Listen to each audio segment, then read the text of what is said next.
business. Paolo, si Kim. Gusto ko yun. Paulo! Sabi, Welcome to Philippine Showbiz Updates. Latest updates ang hatid sa iyo ng channel na ito, at kung mahilig ka sa mga ganitong kaganapan sa showbiz, ay maaari mong isubscribe ang channel na ito para laging updated sa showbiz ganap.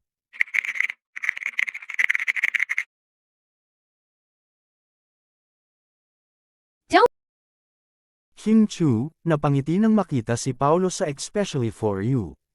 Sa segment ng Especially For You di nakataka si Kim sa panunukso ng kasamahan sa Showtime, isa nga sa mga searchy ay kapangalan ni Paolo kaya naman si Kim Chu na naman ang napagtripan ng kasamahan.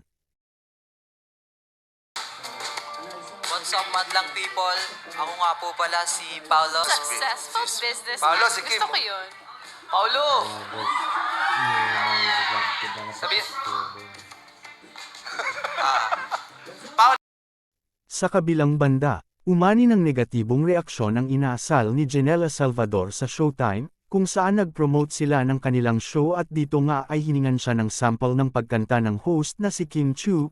Ani naman ng aktres na si Janela Salvador ay, medyo paus ako today, kayo na lang. Naman Janela sa bago mong Medyo song. paus ako today. Kayo na lang. Sa susunod Pakinggan na yung promise.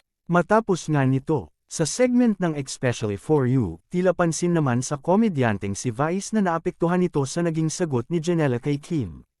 Dito nga ay nagbiro si Vice sa isang bisita nila na tila pagpaparinig sa naging sagot ni Janela. Ayaw. Medyo pao siya ngayon, kayo na lang. Agad naman napareact ang mga netizen sa inasta ng aktres dahil tila hindi maganda di umano ang sagot niya, ani pa nila sana man lang kahit tumanggi siya ay magbigay pa rin ito ng respeto sa kausap.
Don't forget to like, comment, and subscribe for more updates.